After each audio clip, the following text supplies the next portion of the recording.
أهلا وسهلا، اتفضلوا. هاي كانت الغلطة التاريخية اللي ارتكبها السكان أميركا الأصليين أول ما شافوا البيض. بس للأمانة الجماعة حاولوا يوضحوا لهم إنه ما تفضلوش لهي الدرجة وقاوموهم لعقود، بس الضيوف تفضلوا بالنهاية وعزلوا أصحاب الأرض بمحميات نائية. من قلب واحدة من هاي المحميات رح نحكي عن تاريخ الإبادة والتهجير والمقاومة وإيش المشترك بين سكان أميركا الأصليين والشعب العربي الفلسطيني.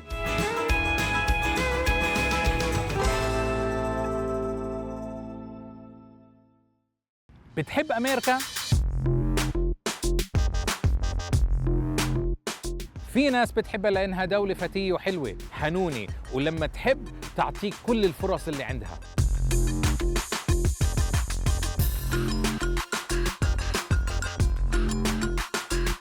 غيرهم ما بيشوفوها هيك لطيفة وكيوت، بتفرض عليك رأيها طول الوقت، بدها اللي بدها إياه، ولما تنفعل بتصير كتير عدوانية. والجديد إنه صلها سنين مش عم تتحاكى ولا عارفة شو مالها، بس مهم نعرف اللي بخص أميركا بخصنا، خاصة في هيك وقت، وسنة مش مثل أي سنة. أنا عامر زاهر، أمريكي فلسطيني أو فلسطيني أمريكي أو عربي أمريكي.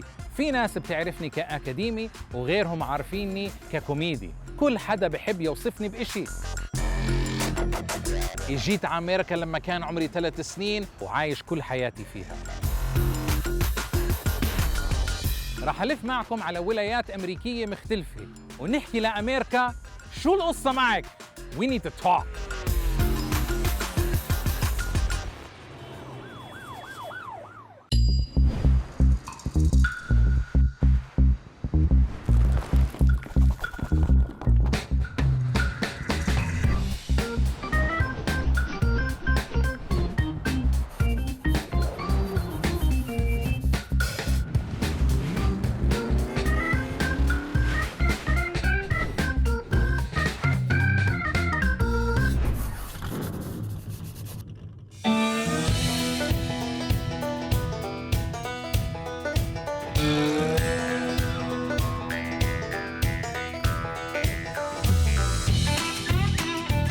اليوم احنا في سلسلة البلاك هيلز الجبلية اللي منحوها الأمريكان للسكان الأصليين في عام 1868 وقالوا لهم إنه هاي أرضكم الأبدية. ليه سامع هاي القصة من قبل؟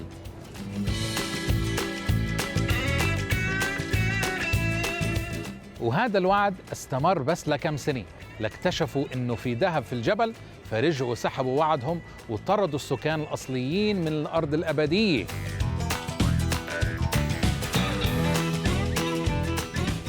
وبعدها عشان يثبتوا السرقة نحتوا هذا الهيكل وحطوا وجوه رؤسائهم واشنطن وجيفرسون ولينكولن وروزفلت. وطبعا هدول مرتبطين جدا في المكان، لأنه أول واحد منهم لما وصل السلطة كان السكان الأصليين يسيطروا على أغلبية وطنهم. كأني سامع هاي القصة.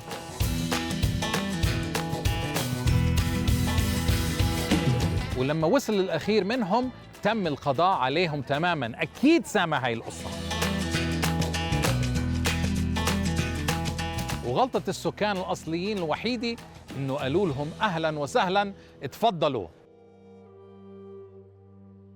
هاي الكلمة تعتبر إشي تأسيسي في تشكل وعي المستعمر الأبيض بنفسه وتصالحه مع حقيقة إنه حرامي. بس للأمانة التاريخية ما بنقدر نحكي إنه البروتستانت قرروا يسرقوا أراضي السكان الأصليين بدون إذن من حدا. طبعاً أخذوا إذن، ومش من أي حدا، من الرب شخصياً، لأنه قرأوا بالتوراة إنه الله اختارهم من بين كل شعوب الأرض ليأسسوا مملكته الجديدة فوق الأراضي اللي اكتشفوها بالصدفة. المشكلة الوحيدة اللي بتضل تواجه جنود الرب كل ما حبوا يعملوا مملكة إنه بيلاقوا شعوب عايشين فيها من آلاف السنين، صاروا مستقرين ومرتاحين وعاملين عادات وتقاليد وقوانين يمكن ما بتمشي مع عادات وتقاليد وقوانين الرب الأبيض. البيض تعاملوا مع هاي المشكلة بجدية، وحاولوا من البداية إبادتهم كلهم من خلال نشر الفيروسات والأوبئة القاتلة اللي قتلت حوالي 90% من السكان. بس مع هيك ضل في سكان ما خلوا المستعمرين يتهنوا بمملكتهم الجديدة، وقاوموا التهجير اللي بلش من لما كريستوفر كولومبوس وصل لهالقارة بالصدفة في عام 1492 وهو رايح يستكشف طريق جديد للهند. كولومبوس كان حرامي صالح، لأنه لما حس إنه البلد غنية راح وخبر رفقاته الأوروبيين البيض يلحقوه عشان يسرقوا معه، وبالفعل أجوا وحسوا إنه صعب يسرقوا البلد فقرروا يقعدوا فيها. وخلال 300 سنة تحول حال السكان الأصليين من سيطرة على كل أميركا ليصيروا محصورين اليوم في أكثر من 300 محمية من تشرين من شرق أميركا لغربها.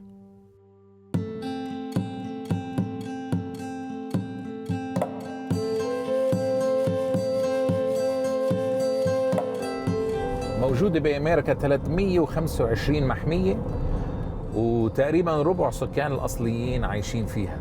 ومع أنه كل أميركا مسروقة، عطوا للسكان الأصليين هدول المحميات عشان يعيشوا بالسلام. إحنا هيك فتنا المحمية كأننا فتنا دولة، يعني في 325 محمية موجودة بأميركا، يعني في 325 دولة، كل دولة إلها قوانينها وحكومتها.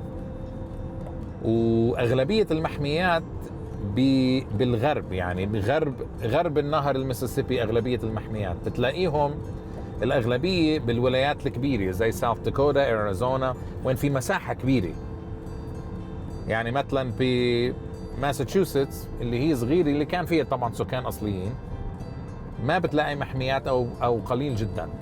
بس هون بساوث داكوتا بتلاقي محمية حجمها حجم ولاية موجودة بالشرق، يعني بالشرق أميركا.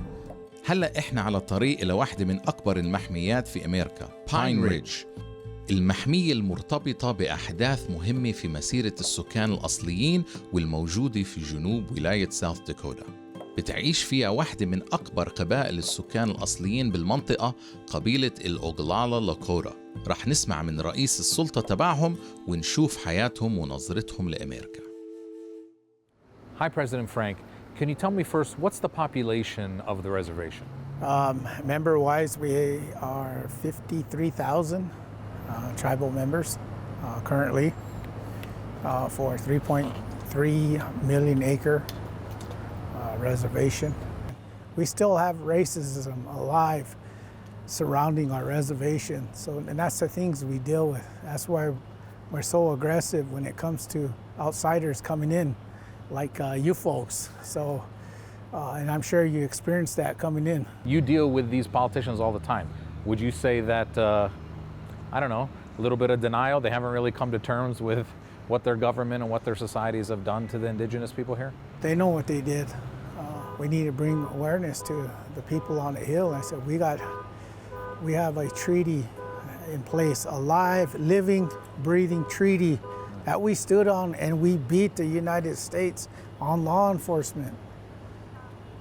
But yet the U.S. United States government is not acting on what it was court ordered by the judge in federal court. So we're going to continue that lawsuit. But we did win the initial case. Good. Based on treaty obligations with our law enforcement. I grew up in outside of Pennsylvania, and I went to high school in America, and we hear about pilgrims and pioneers and explorers and lots of nice words. That's not really how people out here see the history of the United States. Yes. So one thing I like to say is, I'm also a part of a warrior society called the Tokala. Tokala society, it protects the people, and you make an oath, and it's a lifetime oath, and that oath is to defend your people to the death, and that's it's still current to this day. I want to say that I'm also a veteran of the Marine Corps. I also served in the Operation Desert Shield, Desert Storm, and then I also... You did that voluntarily. That was after the draft. So you voluntarily joined the United States Army. Yes. Why? So I fought in a war, and I also fought in Somalia, Mogadishu, back in 92, 93. Some of the traumas that we've experienced at 19 years old, 20, 21. So do I have a trauma from war? I do. You know, even though we were the ones doing it, we had to follow commands, you know.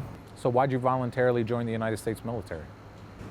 For me, living in this reservation where it's 80% unemployment, there's not too many opportunities for our membership here. You said it's 80%, what'd you say? 80% unemployed. There's an 80% unemployment rate on the reservation? That is correct. There's families out there that don't have running water or electricity. And that's just the way our people accepted life here on the reservation. You're living in a third world country here. Have you seen that as well, that Native Americans or on this tribe connect with Palestine, and especially since it's been in the news the last year or so? Is that something that you see as well in this tribe or on this reservation? Yes, yeah, I mean, we share the same similarities. You know, I've also been in foreign countries where I've seen a lot of the things that America does to the people. You know, when we go and invade countries and things like that, we live with them. Those things we did to this day. Do you love America? That's a tough question. Yes. Defending America, you know, not only did I did it for the country, I did it for my people, you know. We have to survive here too.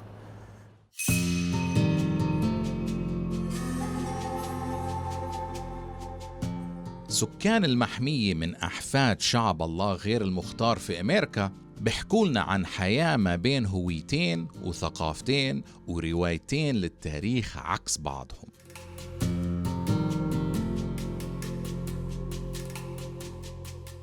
So the two of you said you grew up here. It's been 135 years since the massacre at Wounded Knee, and people here are descendants of that. How much does the memory of that, or how does the memory of that, still inform the way people live today and how they might deal with whether it's the federal government or just America in general? Well, I really believe that there's such a thing as intergenerational trauma, and that you carry that with you. You carry what your ancestors and your family has, you know, because like our beliefs is like how we live today and what we pray for is always for the next 7 generations to come. Okay, so that massacre was about 6 to 7 generations ago. So, you know, we're always going to pray for and work towards good health and good deeds. That's what we believe in. I totally agree with Susan. I really believe in like there should be a movement, you know, like that trauma has been carried down, and you see it in our parenting and like I said, the substance use and like that. But now I think it's just we need a movement for healing, and I know there's a man in Rapid City who started a treatment center, and they always say, oh, our treatment centers aren't working, you know, we don't have enough and people need treatment, but we don't say how the steps you need to get there. I really believe that we're a grieving nation. You know, a lot of times we're sad, and it might be, yeah, I lost a friend a year ago, but how come I'm not? And that's because what she spoke about, that DNA is in us with all this trauma. I think that our youth really face a lot today. I think that, you know, if you look at Maslow's hierarchy of needs, like the basic needs are a struggle for our people. There's churches and there's programs that deal with our homelessness, but I worked at a school. You have a lot of homelessness on the reservation? Oh yeah, but a lot of it has to do with substance use, but a lot of it doesn't. You know, our housing program doesn't have enough housing, and our people, I feel, aren't empowered greatly enough to seek out, let's build our, you know, our grandma and grandpa built their own house. You know, as a family, they built their house, but we don't see that anymore. So I just feel like our kids are really like, I mean, you tell them, set goals, reach high, but it's really hard for them to do that when they're thinking about, where am I going to sleep at, you know? Do you guys feel exploited here by the federal government? Yeah. If you study the history of our people, like you can look at it from natives in general, from even prior to pre-Columbus, 1492, around that time, and what happened, and it was to me it reminds me of a big fire that kind of came across, and now there's just little reservations left all over, you know, and that was exploitation for the land. And, you know, and the Black Hills, you know, the people wanted to keep that. That's a sacred place, but it was exploited for the gold. You mean the reservation is not all the land that belonged to the Lakotas? Oh my God. Oh my gosh. And then in the second part, I know that when I was young, I had a cousin and some friends that were associated with the American Indian movement that went and did training with the PLO in guerrilla warfare. Because the people were exploited to the point where they were starved because they killed all the buffalo. And then whenever they wanted to take the Black Hills, it was called the Agreement of 1877, but it was sell or starve. They, because all the buffaloes were killed and they lived on rations of cows and in a confined area. I even heard that Hitler got his idea for concentration camps from the United States reservation policies. That just makes me feel how sad our people are, you know, and I just think of the elders. And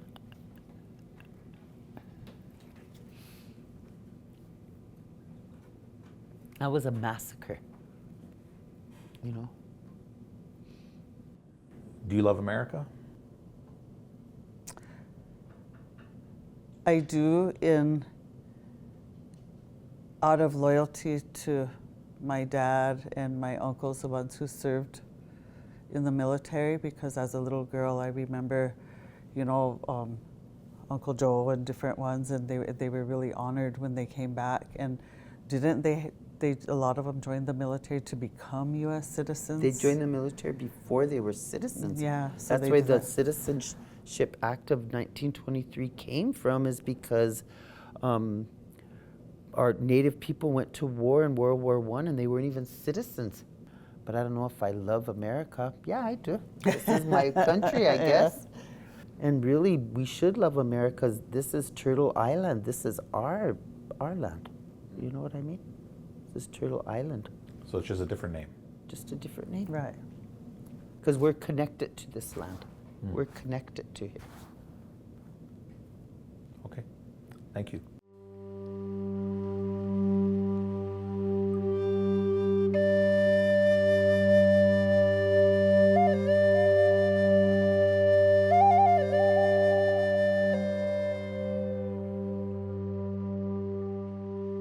هون قبل 135 سنة حدثت واحدة من آخر المواجهات، وانتهت بمجزرة قتل فيها أكثر من 400 شخص من النساء والأطفال والرجال من السكان الأصليين. واحدة من القيم المشتركة بين السكان الأصليين والفلسطينيين هي التناحة، كفاحهم مثل كفاحنا في سبيل تحصيل حقوقهم مستمر لليوم، وانتقلوا من الضغط العسكري للضغط السياسي والمعارك القانونية. لليوم في قضايا بالمحاكم تتعلق بملكية الأراضي والموارد الطبيعية باتباع المنظمات القبلية والجمعيات اللي بتمثلهم.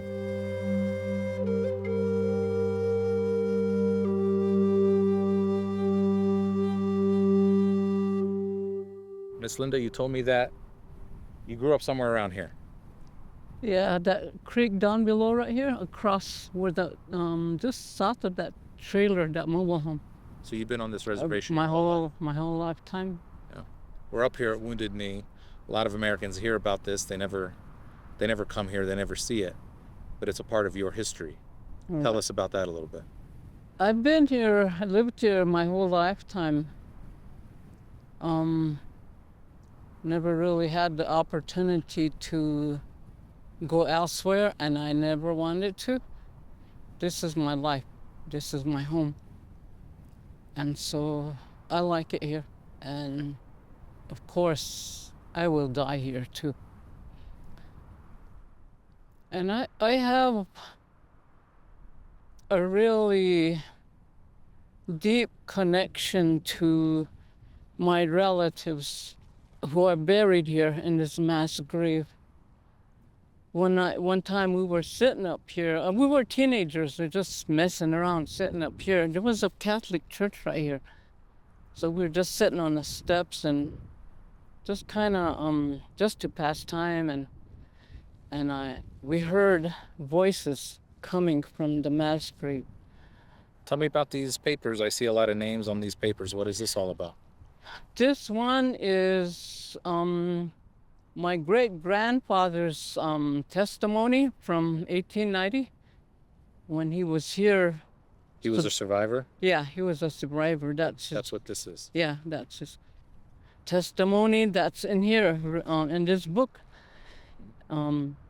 It's just repetition of that's in here, but in English also. And you've carried this around with you. You have it with you. You're the one who protects this. Right. How important is you to take care of that history? Really important. I mean, this is my lifeline, my blood, where I come from. Miss Linda, do you love America? Not particularly. Why?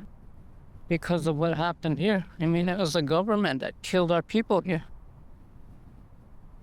And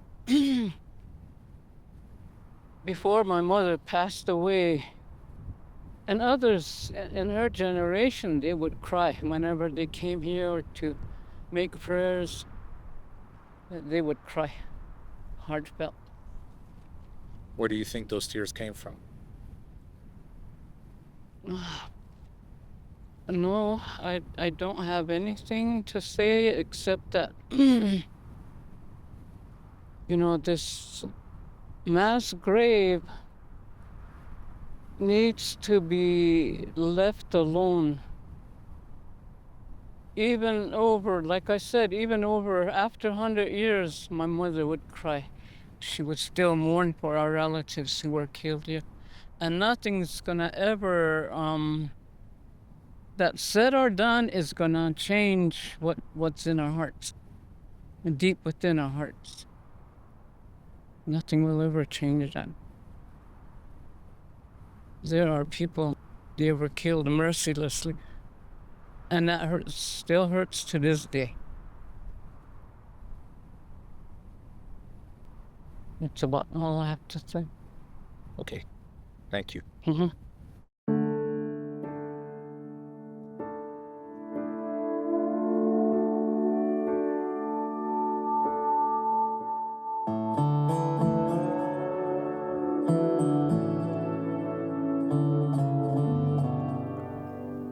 لما عادت أحكي مع ليندا ذكرتني ستي أم جورج اللي كانت دايما تحكي عن النكبة وتذكرنا.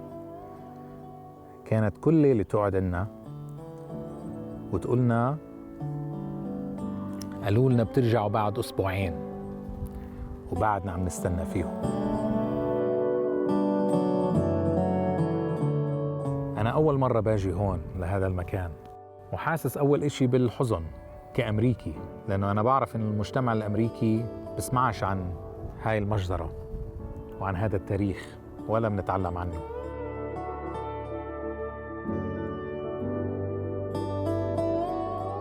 وكعربي فلسطيني wounded knee ذكرني بدير ياسين وصبرا وشتيلة والمذابح اللي عم بتصير اليوم في غزة.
أواخر القرن السادس عشر لما بدأ المستعمر الأبيض يوصل لأرضهم مرورا بإعلان قيام الولايات المتحدة عام 1776.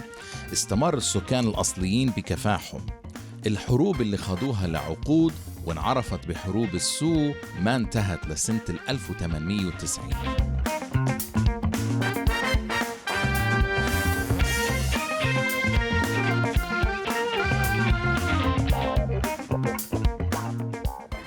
بعد مرور أكثر من 100 سنة على نهاية حروب السو، بلشوا السكان أميركا الأصليين يحسوا بالديجافو، خصوصاً بعد 7 أكتوبر 2023. Are the people of the light, they are the people of darkness, and light shall triumph over darkness. Profound belief in the eternity of the Jewish people, we shall realize the prophecy of Isaiah. نبوءة أشعيا؟ طب خلينا نتعرف على واحدة من هالنبوءات. المستعمر الأبيض بطبعه دراماتيكي ومرهف الإحساس وشديد الورع، بحب يرش نبوءات ووعود إلهية قبل ما يباشر بأي إبادة.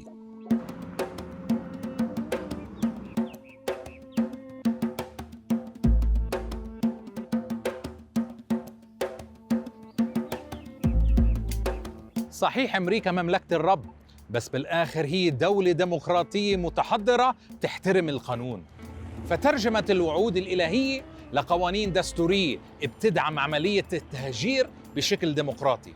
سنة 1830 كانت الولايات المتحدة لسه سارقة 24 ولاية بس، أغلبها الشرق نهر الميسيسيبي، والرئيس الأمريكي أندرو جاكسون قرر إنه ما بدوش يشوف ولا هندي أحمر بكل هاي الولايات، فأصدر قانون إبعاد الهنود اللي أجبرهم ينزحوا غرب النهر، والمعروف باسم ضرب الدموع اللي قتل فيه 15,000 إنسان. ولحتى يواسي قبائل الشيركي وبقية القبائل برحلتهم القصرية الطويلة لوح لهم بحل الدولتين: اطلعوا بدون ما تحملوا مفاتيح العودة معكم، وإحنا راح نعيش بسلام جنباً إلى جنب، ونعترف بالإقليم الهندي غرب النهر وعاصمته القدس الشرقية. وقعت الحكومة الأمريكية العديد من المعاهدات مع السكان الأصليين، سواء مع قبائل السو أو غيرهم من القبائل. معاهدات سلام ساهمت بتهجير قبائل كتير من أراضيها مقابل الوعد بالحماية والمساعدات المالية، وبأراضي جديدة يعيشوا فيها بسعادة وهناء ويتمتعوا بدولة مستقلة. وبترجع الحكومة تتنصل من هالوعود والمعاهدات، ويرجعوا السكان الأصليين لمقاومة الاحتلال والإبادة. كأني سامع هالقصة من قبل.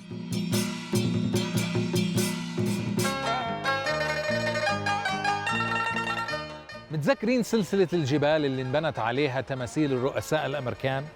لما شافوها السكان الأصليين كبرت براسهم وعملوا تمثال على نفس الجبال لراس زعيمهم كريزي هورس، هو يلي قاد واحدة من انتصاراتهم بالمنطقة اللي احنا موجودين فيها. كريزي هورس هو الزعيم العسكري لقبيلة الأغلالة لاكوتا اللي تعرفنا عليهم بالمحمية.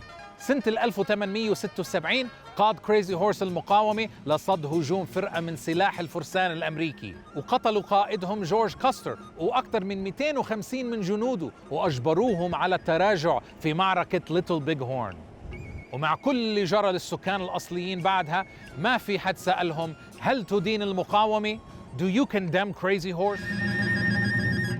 استكمالاً للنهج الديمقراطي البيروقراطي، أصدر الرئيس الأمريكي جروفر كليفلاند سنة 1887 قانون دوز، اللي قرر إنه لا يا عمي بنفعش هيك نعزل السكان الأصليين بإقليم لحالهم، خلينا نعمل حل الدولة الواحدة وناخد الإقليم منهم وندمجهم بمجتمعنا الأبيض. القانون شرع عن سرقة الأراضي اللي لسه ما انسرقت غرب نهر الميسيسيبي، وأباح بيعها للمواطنين البيض، ووزع شوية أراضي نائية على السكان الأصليين ليسكنوا فيها. وعشان يندمجوا بالمجتمع وما يحسوا حالهم غريبين وبعاد، الدولة أخذت حق الوصاية على شوية الأراضي، يعني ممنوع السكان الأصليين يبيعوها أو يتصرفوا فيها لمدة 25 سنة، وإذا ضلوا عايشين هدول 25 سنة بيقدروا يصيروا مواطنين أمريكيين كاملين. بعد هالقانون بلشت أمريكا تبيض ولايات جديدة لحتى صارت 50 ولاية ب50 نجمة على العلم، علم بيمثل بروتستانتية الدولة اللي طالما حلموا فيها الحجاج. أما الإقليم الهندي فتفرتك لمجموعة من المحميات الموزعة على طول البلاد وعرضها، واللي بتتمتع ببعض السلطات المحلية المحدودة والخاضعة لقوانين الدولة.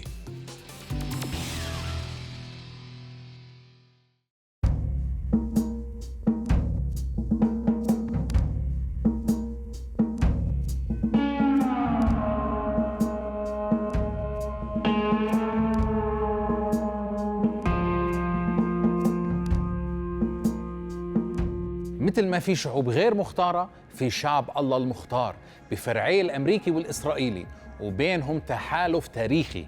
الفرع الأمريكي المختار لإبادة السكان الأصليين هم بروتستانت مسخمين هربوا من الاضطهاد الديني بأوروبا ب 1600 ميلادي، ولما وصلوا السواحل الشرقية بأميركا اعتصرهم الحنين ل 1500 سنة قبل الميلاد. وتذكروا اليهود شعب الله المختار اللي هربوا من اضطهاد فرعون واستوطنوا فلسطين، فحسوا بالتشابه وإنهم كمان شعب الله المختار، وهي أرض ميعادهم الجديدة. وعشان ما يضاربوا على الفرع الإسرائيلي المختار لإبادة الفلسطينيين، اتعهدوا إنه يساعدوهم ببناء أورشليم الجديدة وبأي دعم لوجستي بعمليات التطهير العرقي. شو ضل؟ الشعوب المختارة للإبادة هاي مجرد وحوش تستحق السحق حتى تصير أراضيهم قابلة للسكن والحضارة، وبعدها بنعمل متاحف ونحط فيها آثار السكان الأصليين مع الديناصورات. الوحوش اللي تستاهل السحق التمت على بعضها اليوم وصارت تتبادل رسائل التضامن.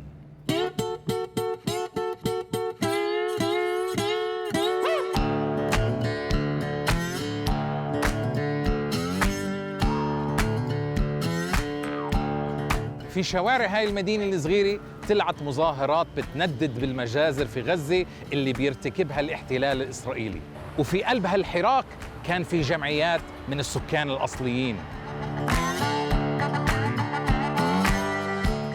كيف كمان ممكن تلاقي فلسطين في قلب ساوث داكوتا؟ هون في بيت تشارلز رزق.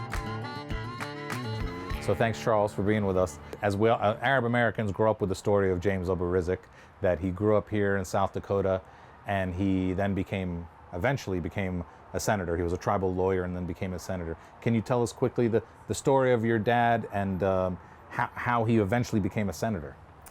He became a lawyer in 1966, and back then lawyers could not advertise. So he decided to run for Attorney General of South Dakota to get his name known. That's how he advertised. Yeah, exactly. And he lost that election, but he got the bug to run again. And in 1970, he ran for the U.S. House of Representatives and won. And then in 72, he ran for the U.S. Senate and won. And so that's sort of how he got there. But he was a fierce advocate for Native Americans. That was his primary legislative battle most of the time. So we're sitting here with a Palestinian flag, which you said you raised on October 10th. And just seeing that mass grave yesterday made me think of whether Deir Yassin or Sabra and Shatila or the mass graves we're seeing in Gaza today. As an Arab American who obviously was brought up on Palestine and someone who's deeply involved in the native culture, can you talk a little bit about how those two experiences have ever sort of come together, either in your everyday talks or experiences, or just kind of make that link for us a little bit? I put this flag up October 10th when there started to be mass killing of the Palestinian people in Gaza. And I swore that I would leave it up as long as, until there was a ceasefire. There's a lot of commonality between the situation of the Palestinian people and the situation of American Indians, because they were both the victims of settler colonialism. And settler colonialism has one imperative, which is expulsion or extermination. And that's absolute. Don't make it any more complicated than that. And they certainly did both here in the United States. And they used the British style of colonialism after the military conquest. They moved in and controlled people in the same way that they did in other settler colonial regimes around the world. And I believe that the Israelis copied that almost right down the line. Shared values? Shared values, shared mechanisms of oppression and colonization. As a result, you see a lot, for the people who are politically aware, you see a lot of feeling for the Palestinian people in native communities because they understand what they went through and what they're still going through. And you don't need to explain it to Native Americans. They've lived it and still live it. So one of the things that hit me yesterday is this idea of family and making sure that these memories keep going. And, you know, I make this joke about Palestinians where I say, you know, you ask a Palestinian how many kids he has, says 1, 2, 3, 4, 5. You ask him how old are they, he says 1, 2, 3, 4, 5. And that hit me yesterday too. I was asking people, you know, how many siblings you have. Everyone would say 5, 6. I mean, it was like, is that something too? You know, in Palestinian culture, sometimes having a lot of kids was a sign of resistance, a sign of like, hey, you're trying to get rid of us, we're gonna have a lot more kids. Yeah. Is that something that is actually a thing also in Native culture? I think so. Yeah. I think it's just, in evolutionary terms, it's human nature to have more children when your survival's threatened. Yeah. I think it's just gonna happen. And I think you see the same kind of feeling that Palestinians have in having children.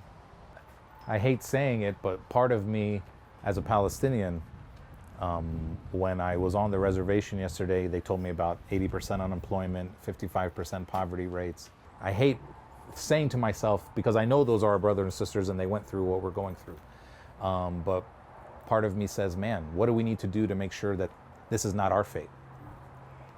If you look at the map of how the West Bank, for example, has been reduced over time, it looks like the maps of Indian lands that were gradually reduced. I'm sorry, but it looks the same.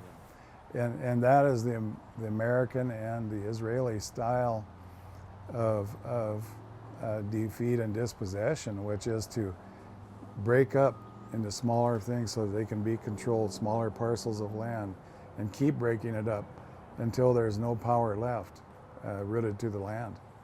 And you know, unfortunately, that could be one of the futures of the Palestinian people. But on the other hand, you also have to look at, even though for the Native Americans the military defeat was over 100 years ago, the ongoing system of oppression should have eliminated their feelings of wanting to be who they are and to resist. And instead, it's survived and thrived. And resistance is as strong today in Indian communities as it was 100 years ago, maybe even more stronger, because they've had the benefit of education and solidarity with other groups in the United States and in the world. So I'd say number one, Palestinians just need to survive, maintain their sense of identity, and maintain their sense of resistance. The native populations, are they participating in presidential elections? And what kind of viewpoint and what kind of things are they looking for in these elections? You know, we're in an election cycle that has just been transformed dramatically with the withdrawal of Joe Biden and the introduction of Kamala Harris. I was against Biden. You know, he was my father's seatmate the first 2 years in the Senate. They came into the Senate together. And they didn't always get along. But, you know, they were friends in the way senators are friends. But my dad supported, you know, the rights of Black Americans. And Biden was against busing. Yes, he was. And he used to get into violent arguments with Biden, and he torpedoed one of Biden's bills. And Biden called him some words I won't repeat on camera, but he said, someday you'll thank me for killing your bill. And I think in 2020, I'm sure he was thanking him. He probably wouldn't have been president otherwise. That's right. The Native American vote has been long suppressed by both the law and in practice. The Native Americans did not get the right to vote until 1924. So this is, fairly recent. And in South Dakota, they did not fully get the right to vote where it was protected by the law until the late 1950s. And so there's a long history of suppressing the Native American vote. And to this day, you still see local auditors and so on who run the voting, trying to find different ways of suppressing the Native American vote. For example, they will have a local sheriff go and stand by the polling place with his gun in his car to scare off people who are worried they might have and that's an ongoing, they just keep finding new ways of suppressing the vote because they're afraid when the Native Americans actually do get out and vote. That's concerning to them. بتحب أميركا؟ I love the promise of America. I don't love the actual way that that promise is carried out. We can do better.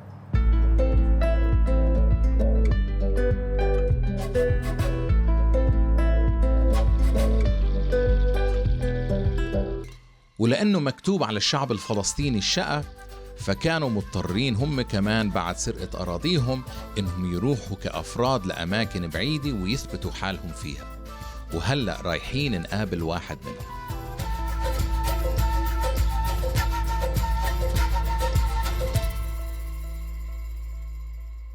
أنت جيت من غزة على ساوث داكوتا. ليش جيت على ساوث داكوتا؟ أنا درست سنتين ببير زيت. أوكي. والإسرائيليين سكروا الجامعة، وواحد من الأساتذة تعيين الرياضيات، فجابني على أمريكا وحطني في الجامعة هاي لأنه كان أصله من هون. عندنا ازدحام سكاني كتير في فلسطين. وهون ما شاء الله الأرض فيها أبقار أكثر من الإنسانيين أو أكثر من الناس. يعني هاي التوقع. بعدين أجى البرد، قلت يا الله شو جابنا على البلد. قالوا لي إنه كنت المهندس الرئيسي عند البلدية، هذا كان شغلك؟ اشتغلت مدير قسم الهندسة البيئية في البلدية، فكان عندي مهندسين كتير في المجموعة. وبعد هذا الشغل فتحت شركة لإلك؟ فتحت شركة عشان أشتغل من البيت وساعد زوجتي في الأولاد. كانوا جايين أولاد صغار جداد. قديش في موظفين بالشركة؟ بجوز 85 في المكتب هون، وتوسعنا كمان لكونستراكشن في الفيلد. كيف الجو تغير بعد الإبادة الجماعية اللي بلشت في أكتوبر؟ كتير. أولها كانوا الناس ما هم أيدين للفلسطينيين، بس بما أنه إسرائيل تمادت في الإبادة الجماعية في الفلسطينيين، كتير من الأمريكان واقفين وقفة كويسة، خصوصا الناس المثقفين والناس اللي الشباب اللي طلاب الجامعات وشغلات زي هيك. يعني كتير بيتصلوا علينا وبأيدوا شو نعمل وشو بنقدر نساعد وشغلات زي هيك. إذا في أي رسالة بدك توصلها للمجتمع الأمريكي بعد هاي الحرب عن المجتمع الفلسطيني اللي أنت عشت فيها، إيش بتكون هاي الرسالة؟ الأخطاء التي ارتكبتها أمريكا في الماضي مع شعوب الهنود الحمر في أمريكا، والتي أمريكا تقول أنها تعتذر وتندم على هذه المعاملة التي عاملت فيها شعوب الهنود الحمر، نفس المعاملة يعامل بها الشعب الفلسطيني. سياسة تجويع، سياسة تطويق، سياسة قتل جماعي، عدم إعطاء الحقوق، والمماداة في قتل روح الإنتاج في الشعب. أستاذ هاني. نعم. بتحب أميركا؟ طبعا. ليش؟ أنا لما جئت على أمريكا، أنا حضرت لأمريكا معي في جيبتي $1.25. أمريكا خلقتني الفرصة، أعطتني الفرصة أني أنتج وأكون نفسي. معظم الدول العربية التي زرتها أو الشرق أوسطية التي زرتها لم تعطيني فرصة حتى لأنتج أو معاملة كإنسان. هل أنا أحترم السياسة الأمريكية؟ سياسة الدولة تختلف عن الشعب، وسياسة الحكومة حكومة البلدية وحكومة المقاطعات تختلف عن الحكومة الفيدرالية وسياستها الخارجية. لما اجيت على ساوث داكوتا تقابلت جاليات من السكان الأصليين، شفت تشابه بين التجربة الفلسطينية وتجربة السكان الأصليين، شفت تشابه بالتراث. إيش كان أول مشاعرك لما تعاملت مع هاي الجاليات؟ مشاكلهم لا تختلف عن مشاكل الفلسطينيين. هجروا وحطوا في مناطق كانتونات مثل ما يحصل في الضفة الغربية الآن، مدن محاصرة من جميع المناطق، وهو ما يحصل الآن بيقول لهم الريزرفيشنز اللي هم المناطق المحشورة للهنود الحمر، محميات للهنود الحمر. فنفس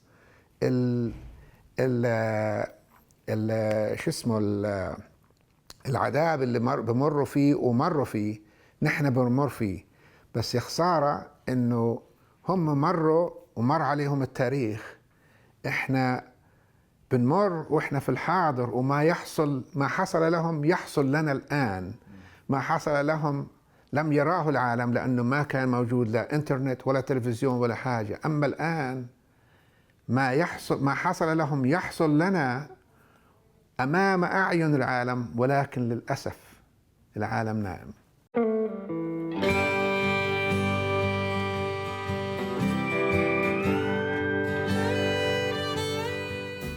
السكان الأصليين حصلوا على الجنسية الأمريكية سنة 1924 وصاروا مواطنين كاملين بيحتفلوا بعيد الشكر، وانعزموا أخيراً على العرس الديمقراطي الأمريكي وصاروا يصوتوا بالانتخابات. بس العزومة كانت عزومة مراكبية بسبب القيود والقوانين التمييزية الخاصة بالولايات اللي تصممت خصيصاً لضمان انتخابات بيضاء وتعقيد مشاركة الأقليات فيها. السكان الأصليين صاروا أقليات. اليوم في الانتخابات الحالية بشكل السكان الأصليين حوالي 5% من إجمالي عدد الناخبين. في ولاية أريزونا، واحدة من الولايات المتأرجحة اللي ممكن تحسم نتيجة الانتخابات الأمريكية. لذلك بتشوف ترامب عم يحاول يخطب ودهم ويحكي لهم إنه راح يحترم السيادة القبلية إذا انتخبوه رئيس، وهاريس عم توعدهم بنفس الإشي، وهن محتارين لأنه سواء مع الرؤساء الجمهوريين أو مع الرؤساء الديمقراطيين حياتهم للسكان الأصليين ما عم تتحسن. مع كل العقبات، السكان الأصليين اللي ما بيزيدوا عن 2% من سكان أميركا صاروا يلعبوا دور أحياناً بيكون حاسم في الانتخابات الرئاسية. طبعاً حاسم بقدر ما بيسمح القانون الانتخابي المعقد بالحسم. يعني ممكن يساهموا بهزيمة مرشح جمهوري أو بفوز مرشح ديمقراطي، بس مش رح يطلع كريزي هورس جديد بالانتخابات الأمريكية، مش قبل عقود على الأقل.